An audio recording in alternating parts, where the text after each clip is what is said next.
I realised how unkind I was to myself. A lot of negative self-talk, and I realised, where does this come from? And it came from my surroundings and the women around me. The women around me are very critical of themselves. Around that time in my life, I was learning how to set boundaries with my family. What does boundary mean to you? How do you set boundaries when you're someone who's generally a people pleaser? Building my self-esteem, knowing my value, not allowing people to disrespect me, and just respecting myself. All of that came post a breakup, which I didn't want to admit actually for a really long time. If you asked me when I first moved within 2 weeks, I would have said, I hate it. Get me out of here. Finding myself quite lonely there, which is something I'd never experienced. Lonely and alone. The loneliness really hit me. I had like one breakdown every month. I'm 27 and I'm having to learn how to make new friends again. And with that comes meeting all kinds of people. Anything that has really shocked you, good or bad? Someone in the whole Google form was just rinsing me out. I was reading this form and I was like, oh my God.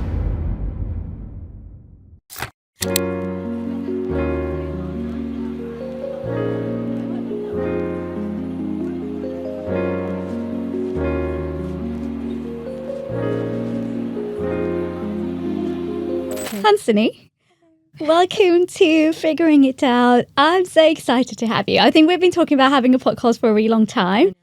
And for people who are watching us and who know you already, so you've been doing this whole thing of a bit of time in Mauritius, a bit of time in London. We were debating where to record, and we are recording in London. Yeah, so finally here. I think, to be fair, I'm very glad. I think this podcast has sort of come at the right time because I've been doing a lot of reflection recently, and I think it's sort of come because whilst we were talking, okay, we're recording a podcast and we're doing this, I just thought this is, I think, a good time in my life where I feel like I've sort of like stabilized certain things and I'm like at a place where I'm ready to talk about this, that, and just have more of like a clearer outlook on certain things, I guess. Okay, well, I'm excited that we get to unfold all of this together. Yeah. So for people who are listening to you for the first time, who's Hansinee? My name's Hansinee. I'm 27. I'm a British Mauritian, and I was born and raised in Mauritius, but moved to the UK when I was 8. Came from parents who were sort of like on a nursing background. That's how they came, immigrants, and sort of built our life in London. And we've been here over, or just a little bit over 20 years now. So that's kind of like my background. And in terms of what I do for a living, I manage an online tutoring business. So I work fully remotely. It's a family business that my dad and I have built together. Ah, okay. And that's where I'm at right now. And I'm slowly delving into content creating. So that's sort of like I don't want to say side hustle, but that's sort of my secondary project that I do. And I've been focused on that quite a bit over the past 6 months, I would say. Like it started off as a hobby, but now it's like, okay, this is becoming a thing now. I like it. So that's where I'm at in terms of just a little bit about me.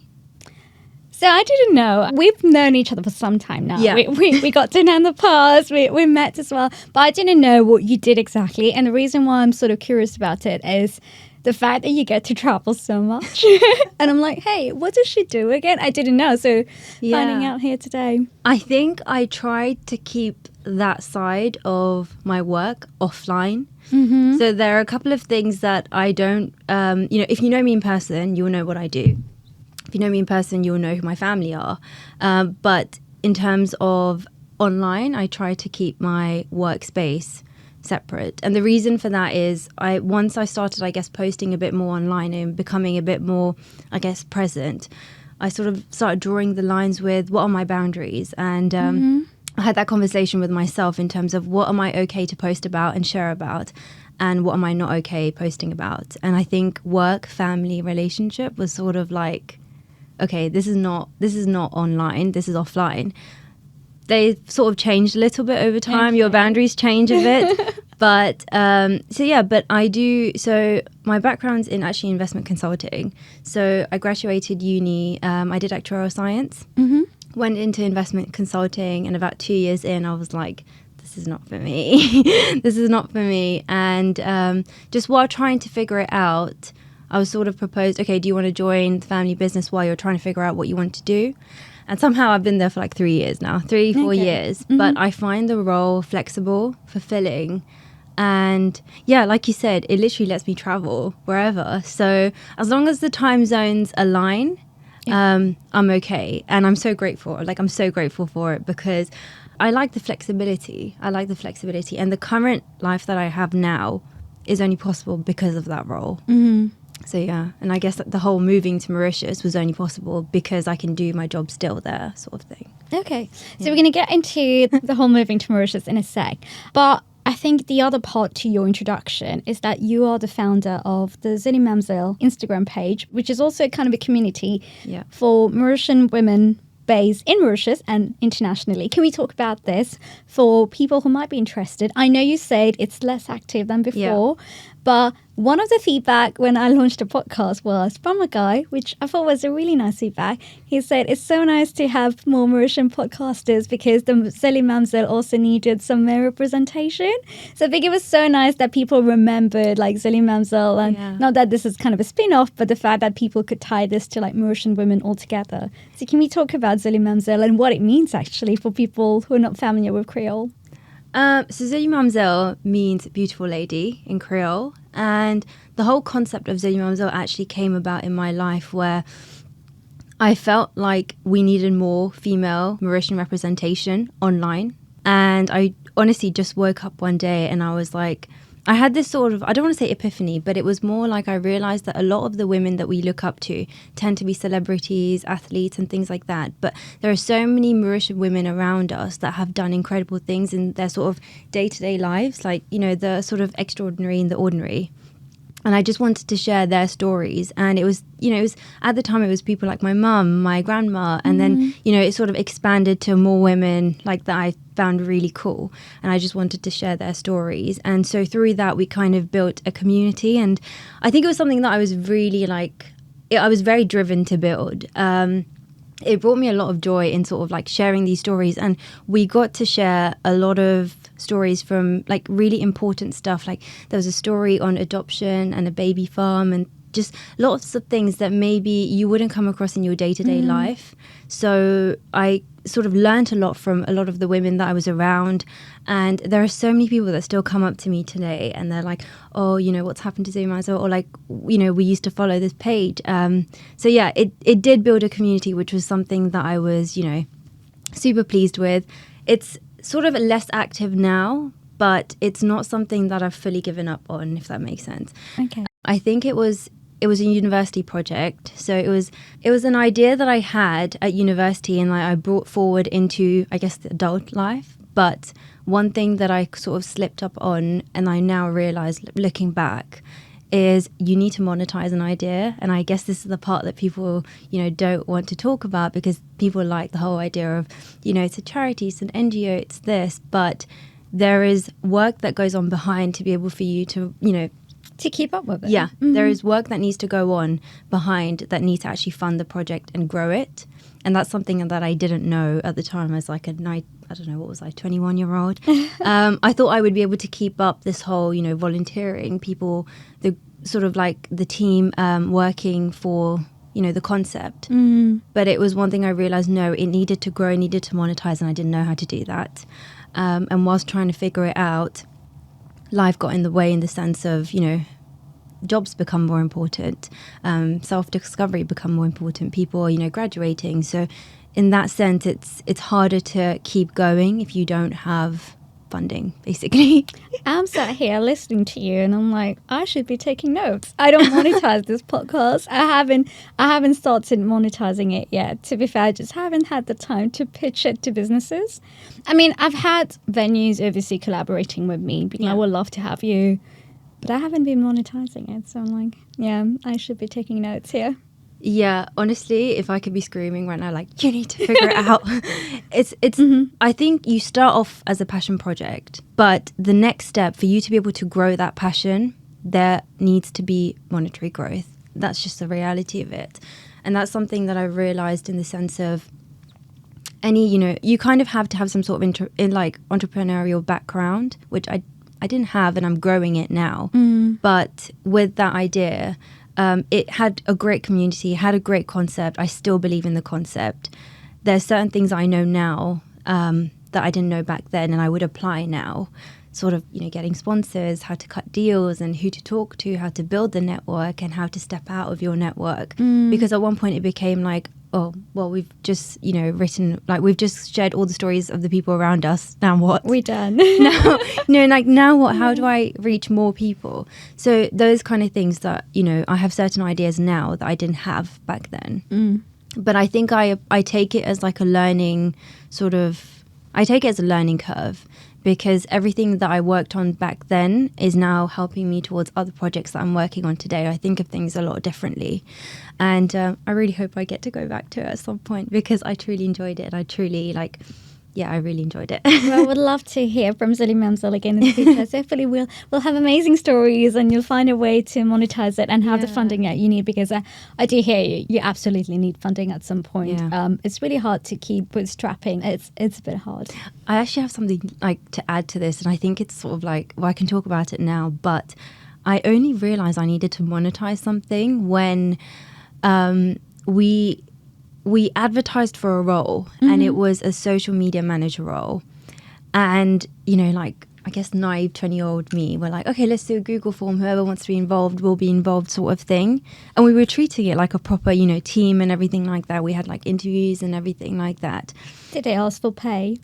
And someone in the whole Google form was just rinsing me out about how it's not paid work. Was just at me how are you expecting people to do this, how are you expecting people to do this for free? And I was reading this form and I was like, oh my god, I never thought, in the sense of it is true what they were saying, it is a paid job, sort of, it should be a paid job. But I was like, how do I pay you when I don't even pay myself for this? And the logo, all our podcasting equipment, everything was sort of bought by us, and it was very much homegrown, I would say. But at that point I realized, no, okay, we need to turn this around and we need to figure out a way. You live and learn. Yeah, and you were 21. Yeah, you live and you learn, yeah. And this boss lady who knows how to do business, how to pitch to businesses. It would have been way different back then, when you were 21. Yeah, but I think, when you do something, when you're, I guess, underfunded, you learn how to be resourceful. I love and this. you learn a lot of stuff. So, yeah, I guess learning curve. Learning curve. So let's now move to the Mauritius part. Okay. So Hansinee is based in London. Yes. You've been travelling back and forth to Mauritius, but more than travelling, are you based there? Is London your second home now? Or is this still a project in transition? I'm not willing to say I've fully moved there. I'm more willing to say I'm currently based there. Okay. And is it permanent? I don't know. Is it, I know it's for a year. That's what I've planned, and that's as much as I can handle, my brain can handle right now, because I'm not someone who likes big change. The older I get, the more I'm I need small incremental steps. Right. I don't like just jumping into something. So I've sort of said, okay, I'm going to be there for a year, and it was more for me to see how I adapt and how my work is going to happen there, in terms of, am I still going to be able to work the role that I currently have there? Is it going to affect my role, sort of thing? That was the concept behind it, in the sense of, I gave myself a year and I'm going to see where I get to by the end of the year. Right. Yeah. And that how year are you end. finding it? I think if you asked me when I first moved within 2 weeks, I would have said, I hate it. Get me out of here. I hate it. Get me out of here. But I think that had a lot to do with less about Mauritius, but more my family were here. My family and my friends were here, and I'm someone who loves traveling, but I think I realized I like coming back to home. And Home is where your people are. Yeah. Home is, I can go here, I can go there, but as long as I know I'm coming home, that was the main thing for me. And not being able to come back home was, not being able to just talk to my friends whenever I wanted to, because there's a time difference. Everyone's busy, and when you're meeting up, it's I have to plan 3-4 months in advance now for me to meet up with you. So that was quite tricky, and just finding myself quite lonely there, which is something I'd never experienced, and feeling super homesick. So all of this sort of lonely and alone, or lonely, not alone and still feeling lonely? No, lonely and alone. Lonely and alone. And I was like, oh my God. And I'm someone who generally can, I love doing solo stuff. But the loneliness really hit me, and I was like, what is this feeling? Like, what's happening? And I'm missing home, and homesickness was something that I really experienced for the first time. So I sort of dealt with that, and I always say this, I had like one breakdown every month, like one major meltdown where I'd be like, oh my God, I can't do this here. It's really tough. And it would be the smallest little things that would sort of add up to the meltdown. Or no, I don't want to say meltdown, but it would be like quite overwhelming. It would be something that I'm used to in London, and then I don't have it there. And it's like, okay, that's one thing I can deal with. Then another thing, then another thing. And it was like, oh my God. So that was quite tough. But I think 6 months down the line, because I've just hit my 6-month mark, even though I'm in London. Amazing. I think I have, I don't think I can ever pick island life over London life. It's very different, completely different. It's like two separate worlds, I think. But I would like to strike a balance between the two. Yeah. That's sort of like where I'm at right now in life. I don't think I could fully embrace complete island living, but I also realized that London living is, at some point you want to have, slower pace of life, which is something you can't really have in London.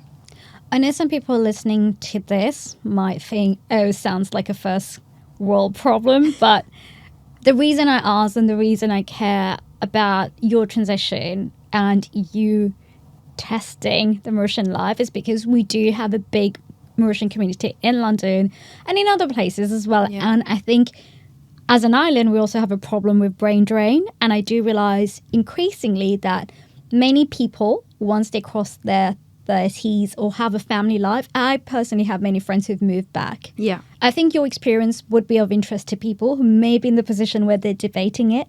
Yeah. Can we address the elephant in the room? Why did you move? I moved because I got with a Mauritian guy. Sorry, I had to say it. It's true. Like, right. As in, the only reason I have moved back is sort of to close the long distance gap with my partner.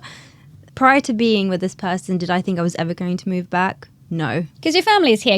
And you're very close to your sisters.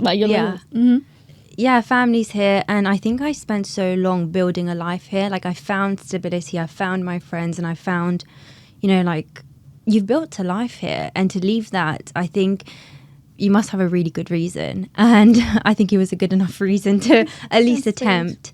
So I've moved for that reason. But since I've moved and I've been quite vocal about it, I've had so many people, like what you've said, reach out to me and asking me, like, what is it like? Because they're moving back within 6 months, they're moving back within a year. So, a couple of pointers, like, what has your experience been like? So, yeah, I think there is a big interest. I think when you're in London, you always think about the other side of the world. True. Not London, sorry, anywhere where you are. You always think, oh, when I'm there, the other side of the world is greener. Or, I guess when I'm here and I hear my friends, they're like obviously complaining about the weather, they're complaining about this and they're complaining about that. And then I get to Mauritius and people are complaining about this, that and the other there.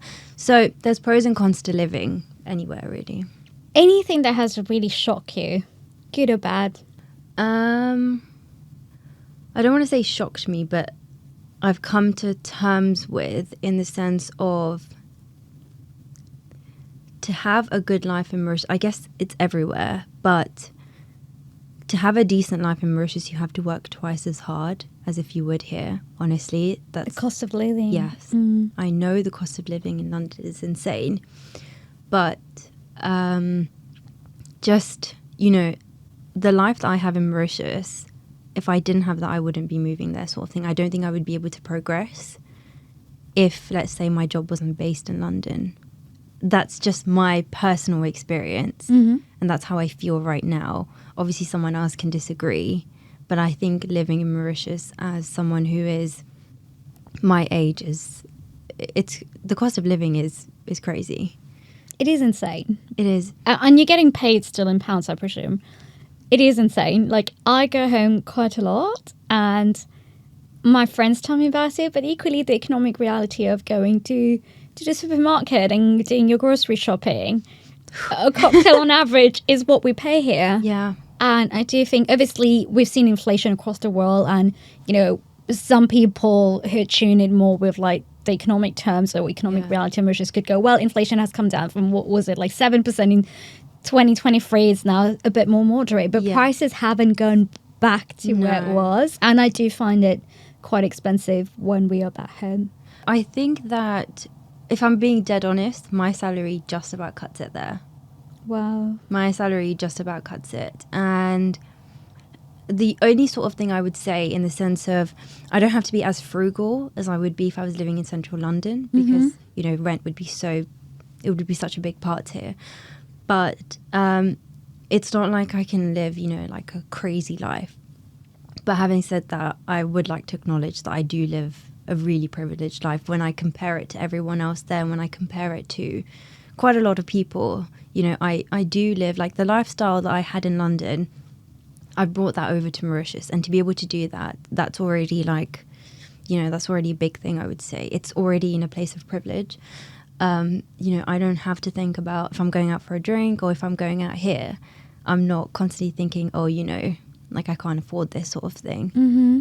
I think when you're able to do that, it's already in a place of, yeah, I don't want to say you're well off, but you have to be grateful, really. I love this little reminder. You mentioned boundaries earlier. Yeah. And you mentioned having more boundaries now than before. And then there was a slight exception there about the boundary, maybe that when it comes to love and relationships. What does boundary mean to you? I know you're quite big on self-love from having seen his social media presence. I think setting boundaries is so important. And I think it started off in the sense of recognizing, firstly, when someone is crossing your boundaries. And it comes in so many different forms in the sense of whether it's in a relationship, a workplace, family. You know, there are so many different places in life where you have to evaluate what your boundaries are. And I guess it's more of a reflective exercise. Like, what is this person doing? What am I doing? What am I okay with? What am I not okay with? So I guess the whole boundary setting came when, well, I didn't know what boundary setting was until, honestly, I went to therapy. That's just like the honest truth. And it would be constant sort of like complaining about what someone would do towards me. And then I had like a conversation with my therapist, and she goes, there is no point of you sort of complaining. Like, you know, this whole concept of boundaries like entered my life where you have to voice out, I'm not okay when you're doing this, or I am okay. You know, just being a bit more vocal rather than just sort of complaining about it, but letting it carry on. And I think around that time in my life, I was learning how to set boundaries with my family because I was living at home with my parents. And I was learning how to set boundaries within, you know, my home and with my parents. And then that sort of like grew to, how do you set boundaries with your friends? How do you set boundaries with yourself? And now, more recently, it's learning how to set boundaries with extended family. So this is a conversation that I've literally just had a couple of weeks ago of how do you set boundaries with extended family when you're someone who's generally a people pleaser, or you want to please people, but you cannot. So where do you draw the line? How do you set those boundaries? And how do you do it in a respectful manner? If I may ask, what has been some of the more concrete habits or anything that you've put into practice when it comes to setting boundaries? I think this is quite harsh, but the first thing when you asked this question I was thinking of is, having moved to Mauritius now, I'm actually learning how to allow new people into my life, how to make new friends. I know it sounds really weird, but No, I'm 27 and I'm having to basically socialize again, learn how to make new friends again. And with that comes meeting all kinds of people. And I think before I was very comfortable with the friends that I had, so I didn't bother to step out. And I've had a couple of incidents where I just think, you know, you're in this process of trying to socialize, trying to be kind, but then you see a red flag in someone. And I think the boundary setting more recently has been, I've seen it, you know, how am I going to address this? Is it worth addressing? And I cut you off sort of thing, because I no longer, you know, not 27, but I'm an adult where I don't feel the need to sort of accept certain behaviors within my circle. I think that's where boundary setting comes in for me now. Maybe before I would have just rolled on and just pretended I didn't see it. Or maybe I would have just sort of accepted it, like this is how this person is, sort of thing. But I think where I'm at now, it's like, this is how you may be, but I don't have to have this around. Do you actually say anything to the people where you don't feel comfortable with certain things said or done, and where you feel like they've pushed your boundaries, or do you just cut them off? I think it depends on who the person is. I think it depends on your relationship with them. Because I think when you care about someone and you truly love someone, you should be able to have a conversation with them. You should be able to have a conversation like, this is where my boundary's at. And I think it depends on the relationship you have with the person. And there's something that my auntie told me, and it sort of stuck by me. She kind of said, when you have like a rift with someone, or there's something that didn't go well with you, if you care about that person, you will pick up the courage to go speak to them about it.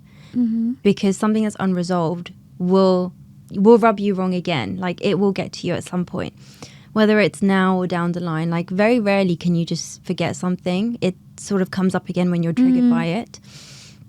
So when you care about someone, I do think, it's worth having a conversation. It's just it's a simple question of like, how much do I care about this someone? How much do I care about this person that I'm willing to have a conversation with them? And sometimes they're uncomfortable conversations. And I've had that. Like, I've had people who I didn't want to have a conversation, but I asked myself, like, how much do I love this person? I'm going to go through with it. And then I've had people where I've just thought, not worth it, happy to cut you off. So it just depends. It just depends. Your circle of friends eventually gets smaller over time. Yeah. And also, I think just people change, people grow into different person. You don't share the same values, you don't share the same outlook on life anymore, and that's normal. But yeah, it's interesting that you mentioned cutting off on some people. It's maybe the course of life, but I think recognizing that you really care about your own energy. And you just want peace. I want no drama anymore. Yeah, I think after a while, you're like, you don't have the energy for it. There is already so much going on in life that I think having to deal with drama, especially when it comes from, friendship circle or even family, it's just like, it's sort of wasting away your energy. Like, you could be doing so much more, sort of thing. But yeah. Were you always this big on self-love? No. I don't think I knew what it meant. I knew what self-care meant. So doing a mask, maybe getting my nails done. That was sort of, my idea of self-love growing up. But I think self-love, the definition of it really changed after quite a few incidents, actually. I think the first sort of reality hit was when I lost my nanny. That was sort of, I would say, the first event that I had that started getting me to think about life and just starting to reflect more on what are my values and things like that. And then I think self-love truly came in terms of building my self-esteem, knowing my value, not allowing people to disrespect me, and just respecting myself. All of that came post a breakup, which I didn't want to admit actually for a really long time. But the reality is, sometimes you have to go through you have to go through certain ups and downs to be able to get to a place where you feel like you're stronger. And I think the biggest sort of curve, or I guess the biggest turning point for me, was post that breakup. How old were you? I think I was 22. Okay. Just 21, 22, something like that. I think I found it incredible and interesting that at such a young age you develop that maturity. It didn't feel very young when I was going through it. It didn't feel, like, I think at the time I was honestly very immature. Like, very immature and very very caught up in sort of just the situation, I guess. But post it, there were two things that I kind of said to myself after, like losing my grandma and then going through this breakup. It was sort of like, when it comes crashing down, everything. I'm with you. So it was just like back to back within 6 months, a year. It was all of this was falling apart, and it took me back, and I had to reflect on everything that was going on in my life. Was that when you also started therapy? Yes. But I didn't want to admit I needed help for that, or for dealing with grief from my grandma. I actually went into therapy as I needed a life coach. So I was doing this thing, oh God, when I think back about it now, I didn't want to deal with this. So I tried to pivot and work on my career. Okay. And Thinking you needed a change professionally. Yes. So I was like, okay, I need to focus on something else. And I got involved, I got in touch with a life coach. And very quickly she was like, I don't think this is the issue. Ah, okay, she told you. Yeah, because you have like a moment where you're reflecting on yourself and your values. She was asking me loads of questions that I hadn't thought about, sort of thing, like, what are your values? And I was like, I've got no idea. What's important to you? Like, they start asking you more reflective questions, behavioral patterns and all of that. And when you start going through these sessions, they ask you, there's certain things that they will ask you about the past, which you kind of feel like, I don't want to talk about this. And then that's what they really start to address, because those are things that you're actually suppressing. So I had to deal with the grief. I had to deal with the breakup. And then I was able to, I guess, move on from each of them. The one thing I do like about therapy, and I've had a therapist for quite some time, not currently, but I've had it. And I love that we are able to talk so openly about going for therapy. What I really love about it is that sometimes you can mention something, could be about your childhood, growing up, and it's almost like to see a little opening and like, okay, let's talk about it. And it's like opening that door to a realm of things that we haven't thought about. Yeah, I know everyone has different opinions about therapy. And to some people it's like a taboo. To some people it's, it's the best thing ever. For me it was, and I don't want to advocate it, because I realized that even going to therapy, like, it's a privilege, like, to be able to afford a therapist. I can tell you that in London especially. I don't know what the rate would be in Mauritius, but it's super expensive here. Yeah, I could only afford it whilst, not I could only, but I wasn't in a position to afford it as a student, let's say. But I went to therapy when I felt like I needed it, which was at a point in my life where I was doing quite well for myself. So I don't want to say everyone needs to go to therapy, but I think everyone does need to indulge in sort of self-work and more reflective, exercises, because you may not be able to go to therapy, but nothing is stopping you from reflecting on your behaviors and doing those exercises by yourself. But yeah, therapy definitely for me was, like you said, sort of like the book opener, where it was like, oh my God, this, oh my God, that, like, I need to work on this, I need to do this. It was like a little seed that just went.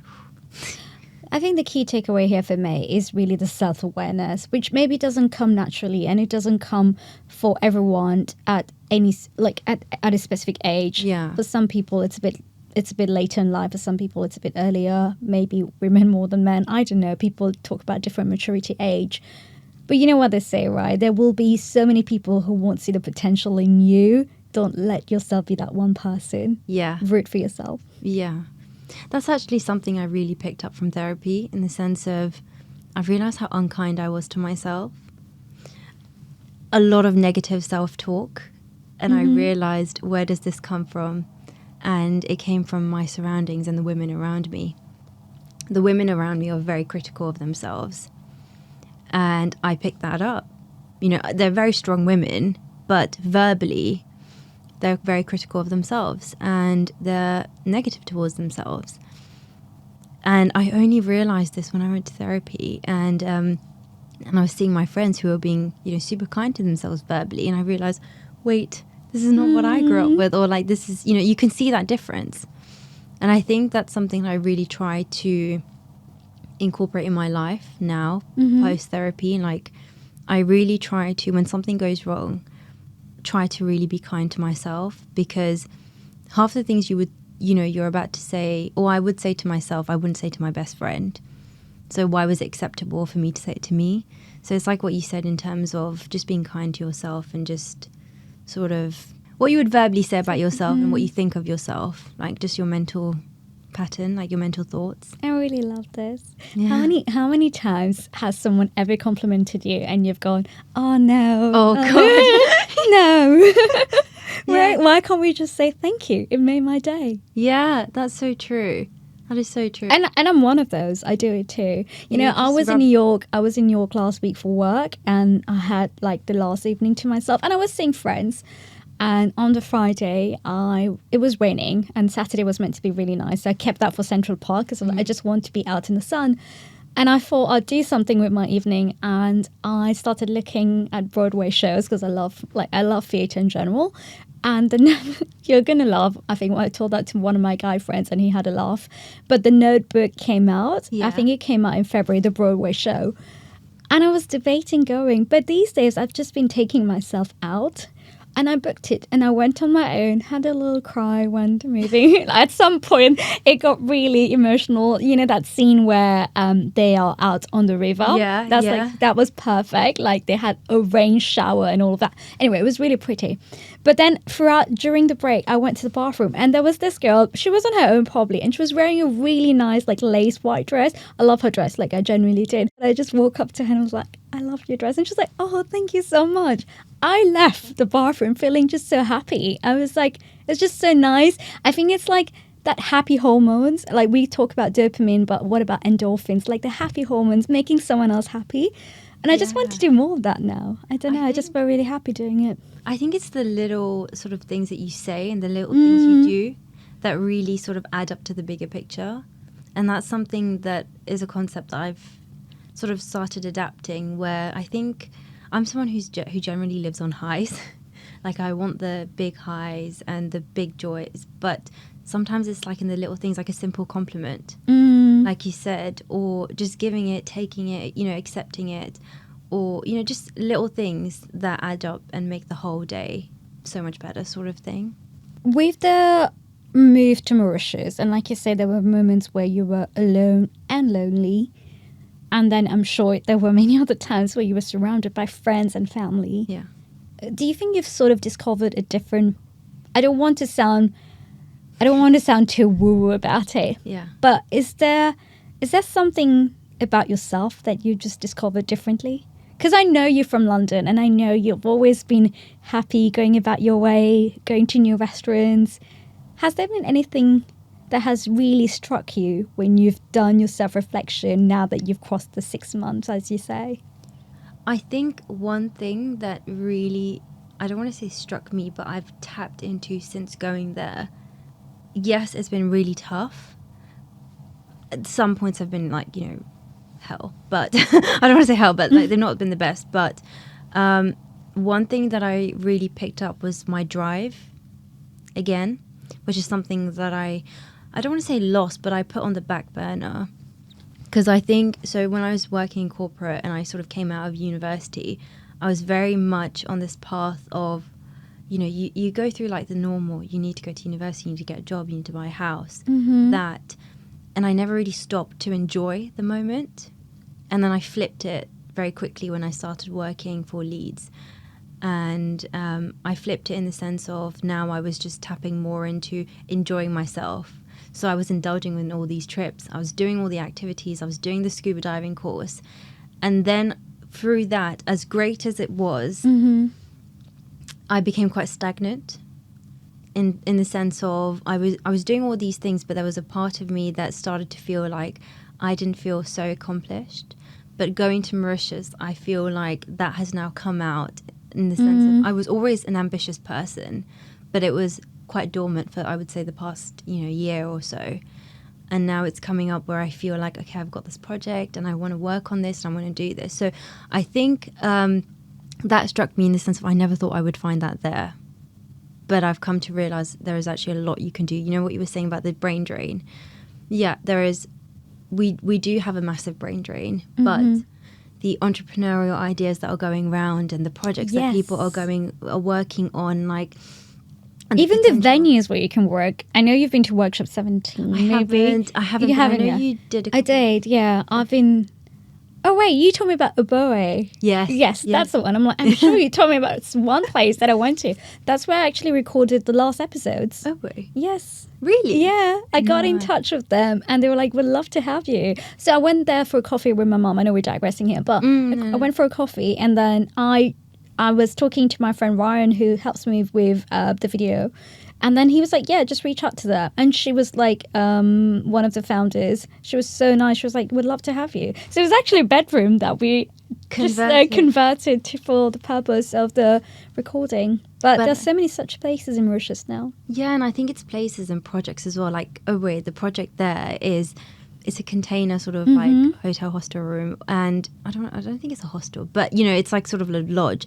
But I think the ideas are flowing. People do have ideas, and I think we're at a stage where people are developing those ideas, and there's so much, there's a lot of opportunities, and there's a lot of things you can tap into, which I was surprised about, because I think coming from parents who left Mauritius, and when you're surrounded with similar background in the sense of, all my family friends are immigrants, they left Mauritius, they're here, they're working now. You have this concept that Mauritius is capped, your potential is capped there, which to a certain extent is true. Like if you work in finance, yes, you will have, more options and more opportunities elsewhere. But in the entrepreneurial space, I think there is a lot of scope. Yeah. Which brings me on to your recent traveling and content creation that you mentioned at the beginning. It seems like you're focusing more on it now. Yeah. I guess I started traveling a bit more post-COVID. All the tickets were cheap, so we could go. And I've just found that I really, really love it in the sense of, for me, it's like a learning book. Every time I go somewhere, I will learn something about myself. I will learn something about people. I will learn something about the place. And it really brings me to life. Like I really thrive off these trips. I hear you. But I'm now trying to incorporate that into how can I do that from Mauritius? How can I travel more? And how can I really build a life doing something within travel on the side? So I'm still working at Leeds, and I'm still building that business. But this is why I'm talking about the ambitious part of me has come about, where now I'm thinking of like loads of other projects that I can do and just tapping into that. So I want to try to get more involved in content creation, but I never want it to be like full-time in the sense of, I don't think I want to be someone who's like, yeah, I'm a full-time content creator, because I just think that's the content creation part taps into my creativity. Like it allows me to be creative, and I enjoy it because my income is not dependent on it. That's the reality of where I'm at with it.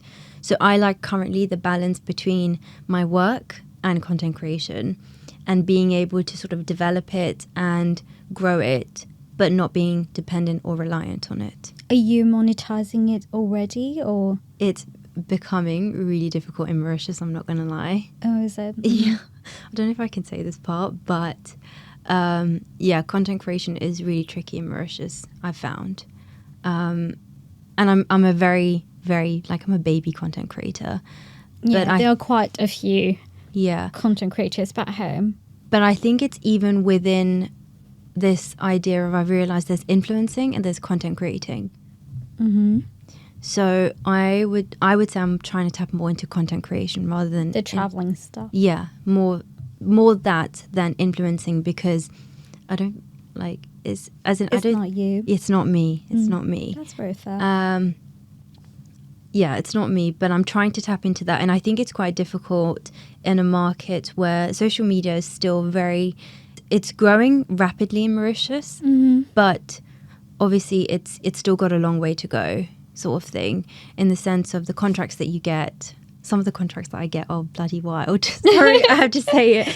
Like their terms, it's like, okay, this is mad. Like I'm reading through it and it's like, yeah, okay, like this is what we're dealing with. Like what? I don't want to make you go to jail for breaking a contract, but like, it just some of any indication at all? You mean pay or the delivery? Like, I don't know, the delivery of it, or people go and shoot in the sugarcane fields. I don't know what it is. People are more less reluctant to pay. That's one thing. It'd be more gifted. Yes, more gifted. So it's really difficult to monetize, and you have to work a lot more for the gifted than some of the projects that I've worked on in London. I'm going to ask you this, and that's maybe because of my own experience. I've moved here about 12 years ago. You've been here far longer than me. Actually, not that much. Did you? I mean, you're younger than me anyway, but I thought like you may have. So, but I've been here for 12 years. When you talk about like the influences back home, and this is more of a factual observation, really, can you relate for having lived in London but still being like Mauritian? I think what I'm trying to say by this is that obviously now with the podcast, it's a bit different. But even before the podcast, it was, I think I just can't really, it's really hard. But like when I go back home and I think about, I've stopped doing really like travel content creation. Sometimes I will, but I'm really focused on the podcast now. But I think the Mauritian influencer industry is such a tight-knit community. And they're all doing really well. I would find it really hard to tap into. And I don't know if it's because having lived here now, and I think for not having had a presence back home, I don't know what it is, but I found it hard to relate. I don't think I've tapped into it, so I don't think I can comment on it in terms of I'm not around them sort of thing. Like, I don't go to the events. Exactly. Yeah, I'm not that's involved. What I probably meant. Yeah, I'm not involved in sort of the influencing world in Mauritius. Honestly, I do my own thing. And I think my content is very, I don't want to say different, but my content is related to traveling. And a lot of the influencing work that I do see is catered towards Mauritians. But that's not why I started content creation. It wasn't specifically for Mauritians. It was for anyone, you know, POC really, watching me, or WOC, women of colour. It was sort of like my target audience. And that is still my target audience.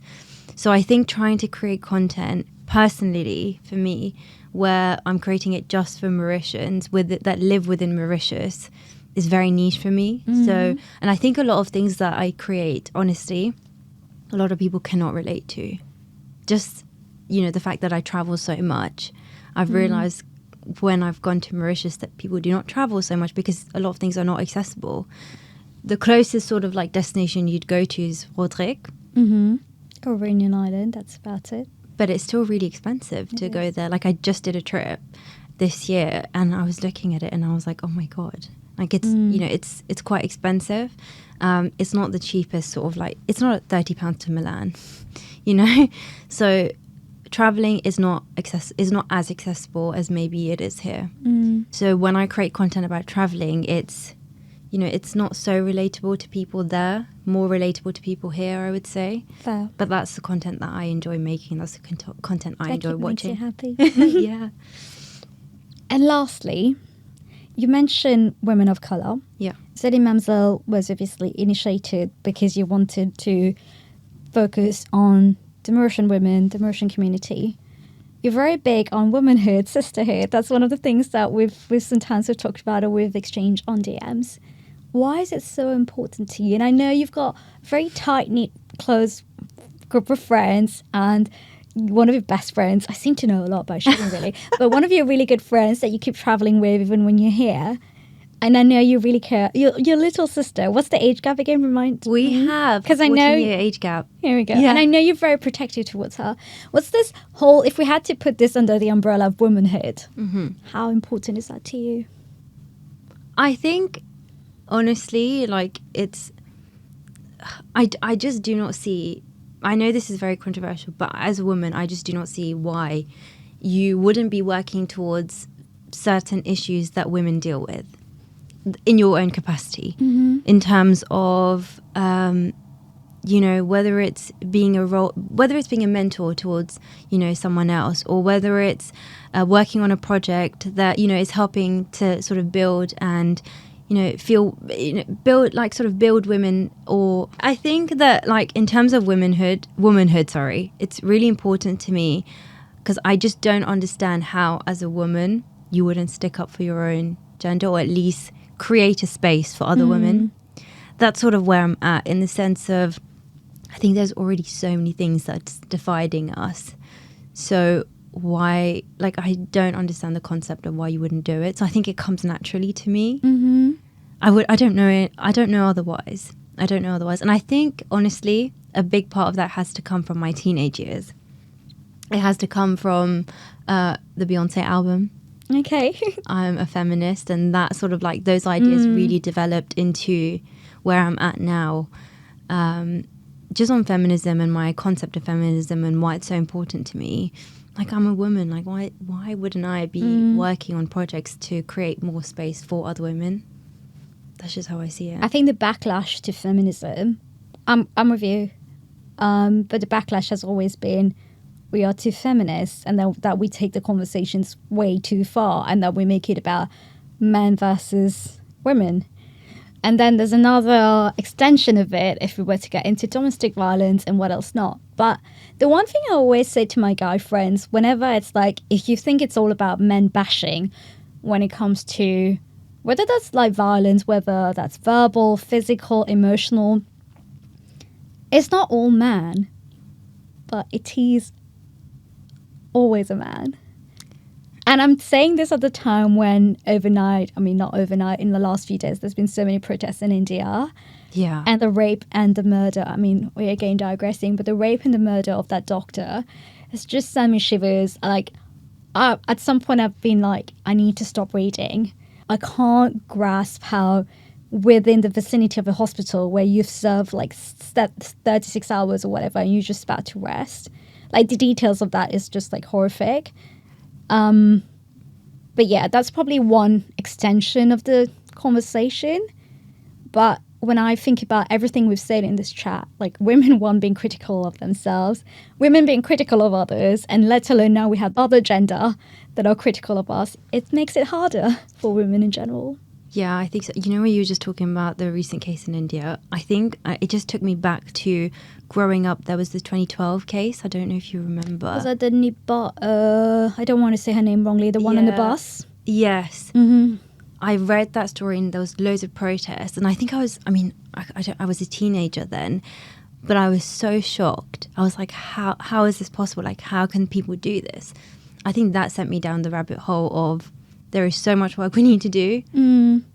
I'm 27 now, and for years and years and years, like, you know, we have so much work to do as a gender, as a community, as a society towards, I guess, having equal rights, equal pay, all of that. So I think as you were bringing this up, I realized that there are things you need to do, fundamental changes in society.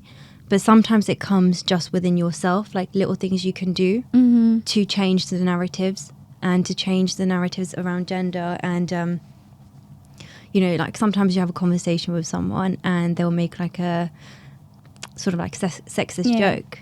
And I think some people obviously, like, you know, different people would take that differently. But I think, you know, just being able to stop that and just having a conversation about that, it comes in different forms. I've realized that sometimes the battles are not the big battles, it's also the little ones. Small battles. Yeah, even within your home, within your friendships. And I think Sheryl Sandberg has always, she's always talked about leaning in, but it's been interesting that one time I was reading the thing where she said, and it's, I want to caveat that I'm not generalizing this, but she did say that if you look around the room, say in a meeting room or in a community work, whatever it is, look around the room, who's the one taking notes? Most of the time it's most likely a woman. Like, who's the one taking care of like the most imminent responsibilities? Or if you're volunteering for work, like, women would be like, I'll do it. But I have to say, like, there's always a part of me that goes, well, women are nurturing but like in nature, like we have this very nurturing and fostering nature to ourselves, so maybe we do volunteer. But I'd just like to think there's so much more to us, and I equally want to take the chance to maybe say there are also great men out there who are advocating for women. Definitely, for sure. Like, I think the male figures in my life have had such a huge contribution towards, you know, who I am today. And, you know, I guess have been quite non-traditional in terms of raising me. And that's the reason where I am at, you know, where I am. And had it not been for them, I potentially wouldn't be, you know, with the values that I have today, even the feminist values, actually. I don't think I would have a lot of those if it wasn't for them. But just as you were talking about, you know, whole, like, it's just an idea that I've been playing about with, or I've just been thinking about. So I've recently realized gender roles more being in the current relationship that I'm in. Being with a Mauritian person, and tapping into this whole family situation, this whole gender, well, you're a girl. I felt it more recently when I realized that there were certain things that were expected of me because I was the girl in the relationship. And that's something that was really surprising to me. And it's very new to me in the sense of just this whole move. It was sort of like, to a lot of people, it was given that I would do it because I am the girl. So I would be the one compromising. You know, like I'm moving to Mauritius, you know, because I'm the girl. But it was never like, I don't know how to say it, but it was one of those things where I started realizing that people have certain expectations of girls, which I think to some people it might be obvious, but I was starting to notice it more in the sense of I'm expected to do this because, you know, I'm this person, I'm expected to do this, I'm expected to do this. And I had to really, this is where the boundary setting came in, where I was like, these were conversations I actually had to have. And I said, I'm not okay with this. Like, I'm not okay with this. I'm not okay with this idea that I have to move because I'm the girl. And, you know, we have this concept that the girl moves to the guy's house. Right. And yes, I know it's, you know, I think it's okay if you do it the other way around. It's fine. But somewhere I did feel like that concept was still running in the background. And I had to have a conversation and we had to clear it up in the sense of that's not the case. But yes, I did feel it around me. And there was another time I felt it where I was coming of like age and I was 25 and I hadn't found someone and oh my God, I'm going to be old. So it was like a lot of like things that you would say to a girl that you wouldn't say to a guy. You wouldn't say to your son. So dealing with those sort of like little experiences, it sort of reinforces my idea of we have a lot of work to do and I cannot stop. And I'm not going to shut up about it. So yeah, so just going through different stages of my life, I realized there's a different battle towards, I guess, something a bit more neutral and taking away those expectations of women. On these final words of bravery, I love your determination. I love your enthusiasm. Thank you so much for being on the podcast. Maybe last word from myself. I know when we exchanged DMs, you said, thank you so much for the honor. I love this podcast and I look up to you. But I did want to share with you, you may not remember this, but when you started Zoli Mamzel about a few years ago, and I'm a few years older than you, but I remember sending you a message being like, I didn't know you then. We hadn't even met. And I remember sending you a message and being like, hey, if you're looking for people who want to write, be part of a community, I didn't want to be sharing my story. It wasn't about that, but it was more about the people behind the scenes. Yeah. I would love to be considered. And I remember that conversation. Do you remember that? Yeah, so and I remember that. So that's how I know, like, because the other day someone asked me, how do I know you? And I said, from that conversation. It was actually one of the Zoli Mamzel girls. She was asking me, did yeah. you? And I said, Gemma, I don't think you remember her, but because I remember almost every single DM or every single conversation I had throughout Zoli Mamzel. Like, I'm quite good with remembering people. And I was thinking, I know you from then. And then eventually we met and we became friends and we met with my twin. We had dinner. But here we go. We're having a full circle moment. That's brilliant. Here. I know. But thank you so much for being on here. I loved having you. And we're going to grab a drink after this. Yes. Can I just add one thing? Go on. I just want to say, like, I really think this podcast it's game changing for Mauritian women. Like, I really do. I can either say this off camera or like here, but I think that the work that you're doing, it's sort of, I think sometimes people don't realize the impact they have. And that's one thing that the whole Zoli Mamzel, women do not realize the impact of doing just the small thing. You have this podcast, yes, but the story you share, or even just the fact that you're creating representation for other Mauritian women, which is a huge thing. So yeah. Aw, thank you. That was so kind. I kind of felt like emotional here. I'm sure many people say it offline maybe after I've recorded, but thank you so much. This means so much to me. Thank you. Thank you. Hi everyone, welcome back. And if you're new here, my name is Gemma. Alongside my full-time job, I host a podcast and I also create finance and self-development contents on this channel. If you like the content so far, please consider subscribing. There is a new video out every week and I hope to see you in the next ones as well.